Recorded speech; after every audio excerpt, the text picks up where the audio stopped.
What's up, everybody? This is your boy DC Black coming to you yet again with another video. I am here because I am reviewing The Suicide Squad by James Gunn. There's a litany of people that are in this movie, so I am not going to name them all because there are just, quite frankly, a lot of them. But we're going to name some highlights like Idris Elba, Margot Robbie, for instance. John Cena is in this movie. This movie was a treat. Let's see. The last DC movie we watched was Snyder Cut. I will say this is definitely a breath of fresh air from Snyder Cut, and this is actually a breath of fresh air from the original Suicide Squad movie. The first one by David Ayer was very divisive in its choices. It was very dark. It had some areas where it was fun, other areas it wasn't fun at all. The villain was terrible. This, on the other hand, I will absolutely say the villain for this movie isn't really the villain, but the villain, I will say, in quotation marks, for this movie came out of absolute nowhere. Like, I will honestly say I did not see it coming. But I wasn't too set. But when I saw it, I was like, oh, this makes sense, especially considering who it is.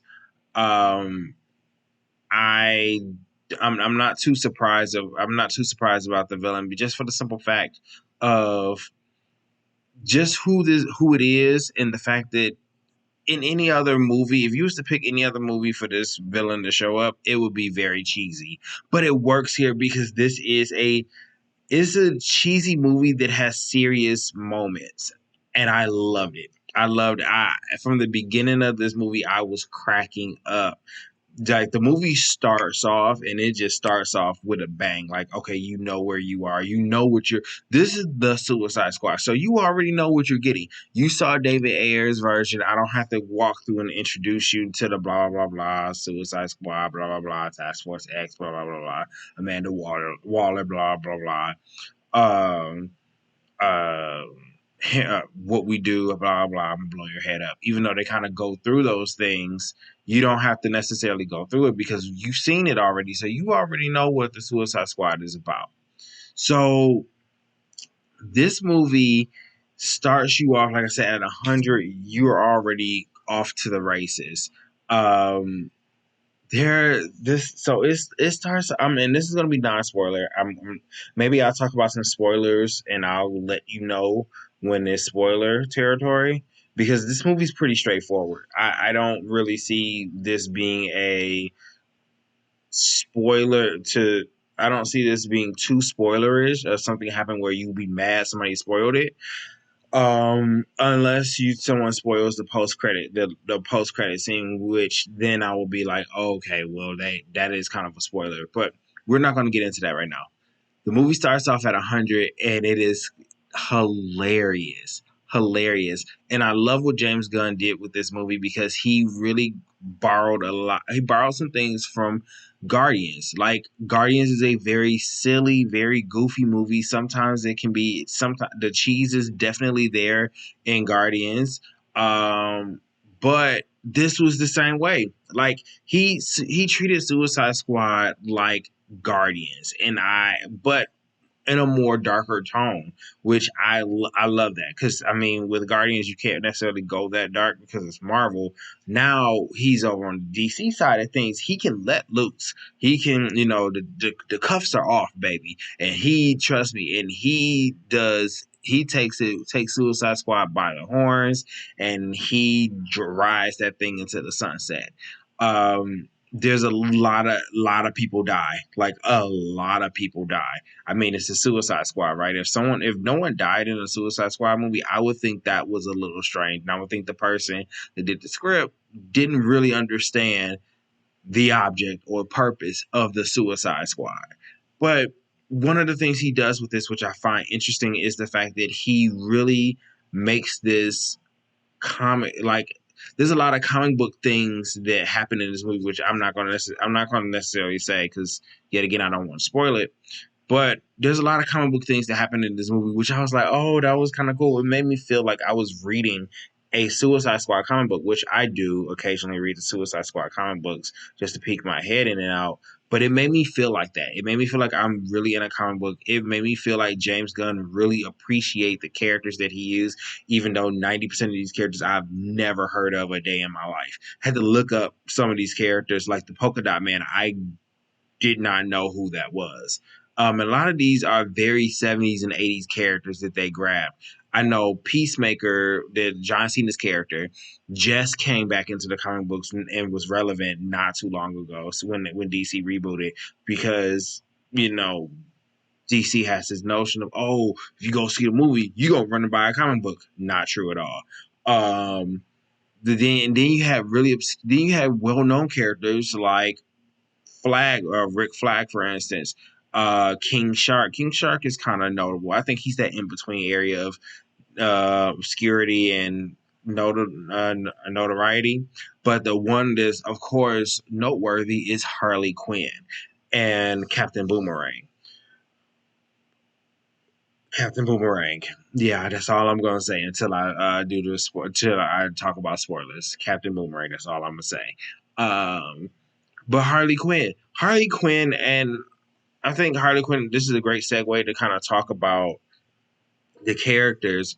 Like some of the characters, Harley Quinn was definitely a character that I enjoyed her. Last movie she was in was Harley Quinn and the Birds of Prey and the Fantabulous Emancipation of One Harley Quinn. That is such a mouthful. I did not like her in that movie. I absolutely hated her in that film. She did the uttermost. But this movie, James Gunn she went like at 1,000, and James Gunn took her to like a 50. She was still over the top. She still was Harley Quinn, but she wasn't just out there. Like she wasn't just this person that was just doing a bunch of different things just for the sake of doing it. I loved her character here. This was like I mean, even if she was like a little bit more over the top, I would have been perfectly fine with that because she when she needed to be over the top, she was. There was this one scene where it was just Harley Quinn focused that I really enjoyed. I really can say honestly, I enjoyed that scene. Idris Elba's character, Bloodsport. Now, his character, I found him and Peacemaker's character and one other character in here, Savant. I found it a little problematic. And the reason why I found it problematic is because of the fact that it seemed like they were doing Deadshot analogs. So they didn't want to bring Deadshot back, or they couldn't bring Deadshot back because Will Smith was busy. So they were like, all right, who else do we have to shoot guns super darn near perfect in accuracy and like is human, no meta human powers or anything like that. Oh, we got Deathstroke. He's definitely a metahuman. Okay, I hear you. We got this character called Peacemaker. Who the heck is Peacemaker? Shows the person, the character. Oh, I guess. Okay, put him in there. Oh, there's also this other character, Bloodsport. What? Yeah, Bloodsport. He's really cool. Basically Deadshot. But his weapons can do really cool stuff. All right, put him in there. That's basically what they did. They took analogs of, especially Bloodsport. Bloodsport was literally, even his motivations in the film was the same thing as Deadshot. And I was like, if you couldn't get Deadshot in the movie, but I get why they had him in there. There was a specific reason why. That was supposed to be like the human character. That was supposed to be the character that we all through the lens. That character was the lens that we were supposed to see the world. And the character being relatable in his motivations. But it was the same motivations as Deadshot. So for me, I was like, if it was now, I will say this: Bloodsport was pretty freaking cool. How he could, how he was using some of his weapons, and how he actually got his weapons. That actually was pretty freaking cool. it was more than what I would say is it was more than what Deadshot brought to the original Suicide Squad movie. So I really liked it. Peacemaker was now he's another character that's interesting because for you guys that don't know, there is a Peacemaker HBO Max DC HBO Max show that they're doing, and I was very interested to see if I was going to care to see that show based off of John Cena's performance in this movie. I will anything I will say right now is I'm in. I'm definitely in. But but through it all the other characters were pretty solid. Ratcatcher 2 was cool. King Shark was hilarious. King Shark was hilarious. Polka Dot Man's motivation was kind of creepy. Kind of creepy. But overall, like I like the movie. Like I really, really, really like this movie. This is everything a Suicide Squad movie should have been. Oh, let me not forget too. One of the best characters in this movie is still Amanda Waller. Excuse me. I wish I would have seen a little bit more of her, but Amanda Waller is still the one of the best freaking characters in this movie, and she continues to be a standout because Viola Davis is the MVP. Like, I mean, every time she steps in that Amanda Waller role, like she is Amanda Waller.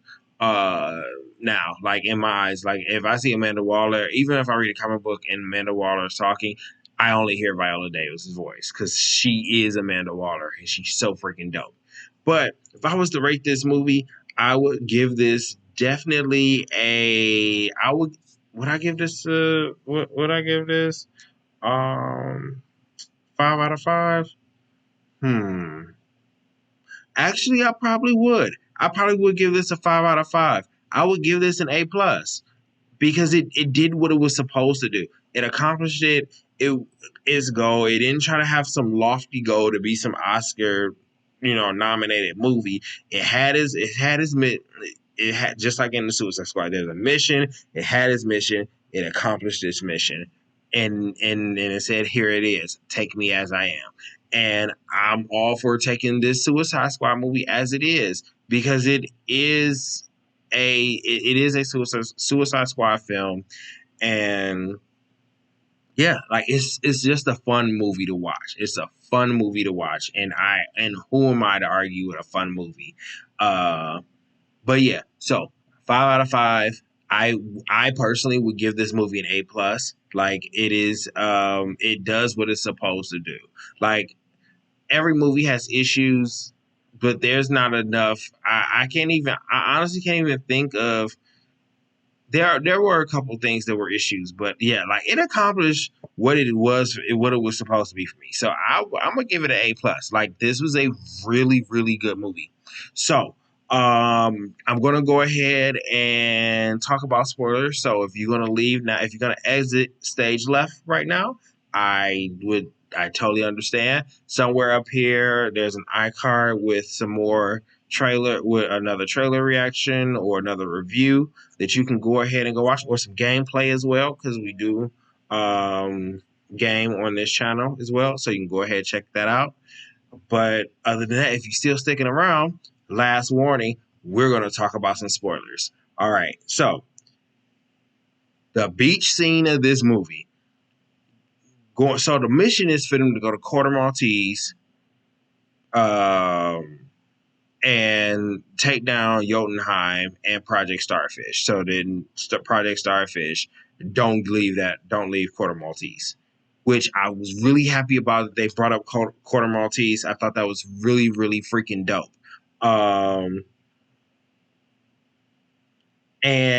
so they go to this beach. First off, they had this character called Weasel. I have no idea. I still don't know to this day who the heck Weasel is, but Weasel was kind of creepy. And the first thing that had me rolling, they did the drop into the to Quarter Maltese. They drop Weasel. Weasel drops into the water and drowns. Hilarious. They were like, Savant grabs Weasel. It's like, yeah, Weasel dead. Like Weasel is drowning. And Rick Flag, I think it's Rick Flag or Savant was like, did anybody check to see if we who didn't check to see if we could swim.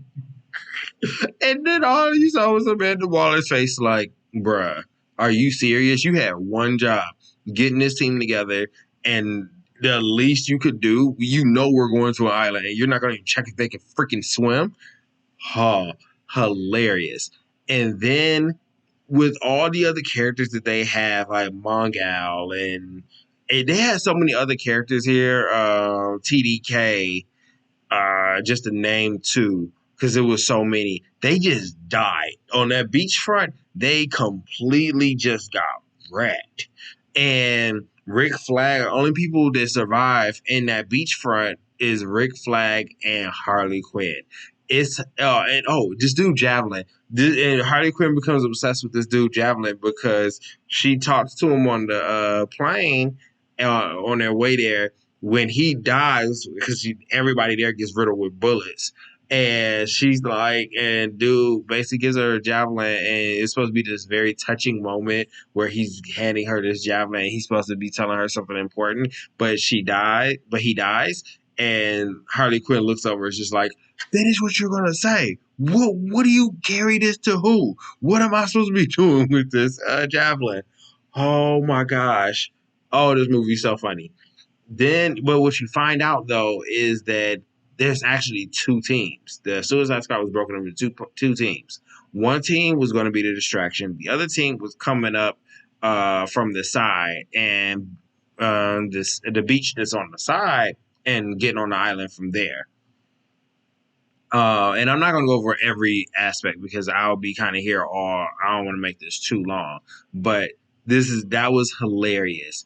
And then Rick Flag and Harley Quinn gets captured, and then Rick Flag ends up getting captured. But I'm going to get back to that. So that was Rick Flag's team. The other team was being led by Bloodsport. And I was about to call him Deadshot. See this? No, just bring Deadshot back. So you find out, and then what I was talking about earlier that I thought was so cool is that they have James Gunn is very stylized. He is a very stylistic director. And there was a lot of style choices that he did. Like, for instance, when Savant, for instance, was on that beach and he saw them die, he was like, screw this. And he went to swim and get away from it. Amanda Waller was like, hey, yo, go back. Well, I'm about to blow your head up. She blows his head up. And the title card starts, and the blood that's on the title card it says Warner Brothers, and is made in his blood because he got his head blown off. And then what's funny is the fact that this bird flies over and starts pecking at him and eating him his flesh. And what makes that so funny is the fact that at the beginning of the movie starts with him killing the same type of bird that is eating him. So kind of there's some irony there. But Blood Sports team consisting of himself, Ratcatcher 2, Polka Dot Man, King Shark, and Peacemaker. They're all going, and they're going to meet with, which is another villain that one of the Flash villains is actually in this movie, but he was a part of the Suicide Squad, and I think in the DCU or the New 52 or something like that, the Thinker. So they're there and they go there just to find out they gotta rescue Rick Flag. Bloodsport and Peacemaker has this whole, they have this whole little contest to see which one of them is better, and where they're going through killing everybody in the camp just so that they can get to the tent where Rick Flag is. They open it up. This dude over here sipping tea like Bloodsport, and he like, Rick. He's like, hey, and they're like, hey, and he's like, oh, this is such and such. I forgot the woman's name. She's the woman from Queen of the South. She was like, oh yeah, this is such and such. She's the one that rescued me from the Quarter Maltese, military. And she's the one that's leading the resistance. They're like, and she's like, what are you doing here? We're like, oh, we were trying to rescue him because we thought he got captured. And then she's like, okay, well, why didn't none of my men alert me to you being in the camp? And they're like, yeah. And then Polka Dot Man snitch, like, yeah, we killed them. And then King Shark just burps out a shoe. Hilarious. Oh man, that is so funny. There was so many good scenes in this movie. Another good scene was another one that was Harley Quinn scene. So I kind of talked about it earlier. Harley Quinn scene where she because she's being tortured. So she's being tortured. She snapped one. I'm gonna kind of talk about this real quick, because I don't want it to be too long. She snaps dude's neck, and when she snaps the dude's neck that's torturing her, she just goes and just has a whole killing spree in the building because the Suicide Squad is trying to rescue her. Rick is trying to rescue her because we don't leave nobody behind. So she goes, and she's shooting everybody with these pistols. She kicks down this door. It's a whole hallway scene. She kills everybody there. Some of that stuff is a little gruesome. It is crazy what happens. Then she gets old dude's javelin, and as she's going fighting everybody, she's shooting as she well. This is before she gets the javelin. She takes two M16s, and as she takes them, she's literally takes them, and then she's shooting everybody in this hallway. As she's shooting them, all you see is these flowers blooming and blooming behind her. These very beautiful, colorful flowers. By the way, a lot. The coloring in this movie is phenomenal. Um, they're just coloring, and all these flowers are coming out of nowhere because it's just kind of showing the fact, kind of symbolizing the fact that they done shot Harley too many times, and now she's freaking crazy. So, and she done lost it again. So she's just shooting everything. She's seeing all these flowers. She grabs the javelin. She starts fighting with the javelin. Then all of a sudden she's like, they're about to scale the building, and Peacemaker's about to kill this woman. For being there, and Harley Quinn comes out because she was about to leave to go finish the mission, and she's like, "Oh, hey, what are you guys doing here?" And Rick Flag looked at her, like, "Wait, we want to rescue you," and she just like, "Oh, you cared about me, oh." And she's like, I mean, I can go back up in there. I can go back there, go get in the dungeon and tie myself up again. That's how you can rescue me. Bloodsport's like, that's patronizing. Please stop. And like she then like they didn't ask her about the javelin, and she's like, "Oh, thank God." It's like, what? She's like it is like, okay, calm down. And then Bloodsport is like, Jesus Christ. It's like, oh yeah, him too, or any rest of them. And just because Harley Quinn has just lost it because she done got shocked so many times, she done went a little crazy. But yeah, there's so many good scenes in this movie. The villain of this isn't the creature that shows up is actually Starro. And Starro the Conqueror is this space alien that is a super strong telepath and can shoot a little starfish that latch onto your face and takes control of your mind. In the movie, however, they do take control of your mind and it also kills you. But in the comic books, it doesn't kill you. It can though. But and then like you realize even in the movie that Starro is not even the real villain of the movie. It's actually the US government because the whole purpose of them going there was to hide the fact that the US government was using Quarter Maltese. They found Starro and they were using Quarter Maltese to experiment on Starro. That's what the Thinker's job was. But one of the reason why in my review I was saying like I think that was interesting to use him because he actually was the first Justice League villain, and it makes sense like because I don't think anybody would want to see a Justice League movie with Starro as a villain. No one will see that. But Starro as a villain in the Suicide Squad movie, it works because this is a very like casual, cool, super fun movie. But yeah, I was very interested. That was a very interesting choice to have Starro in it. But I'm trying to think, is it anything else that was good? Well, all of it was good, but anything else noteworthy I want to point out? Oh, I will say this. I think I would say go see it in theaters because there's a lot of things that are pretty cool. Pretty cool. If you got a good TV, with good sound, like that's fine. I would you could watch it on HBO Max and just because that's how I watched it, and get and it's just as good as the theaters. I don't think this is a movie like, for instance, Dune comes out in October. Ain't no way I'm gonna watch it on HBO Max. I'm definitely going to the theaters to see that movie because that movie is going to look too good for it to be just on my TV. Um, but yeah, you can watch this at home. You can watch it at home or in theaters. Either one. Doesn't make a difference. But I would highly recommend you watch this. All right. So that's going to be it for me. If you guys like what you've seen here, please hit that like button, subscribe to the channel. Tell me in the comments below if you're going to go see this movie, what you thought about this movie. And like I said, yeah, I would highly recommend this. So I will see you when I see you.